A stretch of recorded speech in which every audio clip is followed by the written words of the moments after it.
நான் தெரிஞ்சுக்கிட்டதை நீங்களும் தெரிஞ்சுக்கோங்க. எபிசோட் 26 ரெடிமேடாக வாங்கின ட்ரெஸ்ஸில் இருந்த கோட்டோட ஸ்லீவில் லைனிங் இல்லாமல் இருக்கனால என் பொண்ணுக்கு ரொம்ப இரிட்டேட்டாக இருக்குது. லைனிங் வச்சு ஸ்டிச் பண்ணி கொடுங்கன்னு என் கஸ்டமர் கொடுத்தாங்க. இது என்ன பெரிய விஷயம், ஸ்லீவை வந்து பிரித்து எடுத்துகிட்டு லைனிங் வச்சு ஸ்டிச் பண்ணிடலான்னு பார்த்தா இது ஃபுல்லாக கன்சில் மெத்தட்லேயும் ஓவர்லாக் ஃபினிஷிங்கில் இருந்தனால பிரிக்கவே ரொம்ப சிரமமாக இருந்துச்சு. ஓகே, நான் ரொம்ப நேரமாக யோசிச்சு தான் இந்த ட்ரிக்ஸை ஃபாலோ பண்ணேன். இது கண்டிப்பாக உங்களுக்கும் யூஸ்ஃபுல்லாக இருக்கும்னு நம்புகிறேன். வீடியோவை ஃபுல்லாக பாருங்கள். லைனிங் மேலே ஸ்லீவை வந்து போட்டு அதோட மெஷர்மெண்ட்டுக்கு ஏற்ற மாதிரி கட் பண்ணிக்கிட்டேன். லென்த்லேயும் விட்லேயும் 1 இன்ச்சு விட்டு கட் பண்ணி அதோட லென்த்தில் வந்து இந்த மாதிரி டபுள் ஸ்டிச் கொடுத்து எடுத்துக்கிட்டேன்.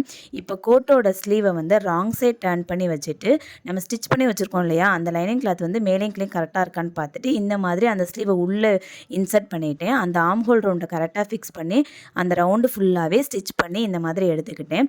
நான் ஸ்லீவோட ஓப்பன் சைடு எந்த ஸ்டிச்சுமே கொடுக்கல. இப்போ டேன் அவுட் பண்ணிவிட்டு பேலன்ஸ் இருந்த ஃபேப்ரிக்கு இந்த மாதிரி ஃபோல்டு பண்ணி அதில் ஒரு ஸ்டிச் கொடுத்து ஃபினிஷ் பண்ணி ஃபினிஷிங் ரொம்பவே நல்லா வந்துருந்துச்சு. பார்க்குற நீங்கள் டைலர்ஸாக இருந்தீங்கன்னா இதுக்கு வேறு என்ன மெத்தட் யூஸ் பண்ணுவீங்கன்னு சொல்லுங்கள்.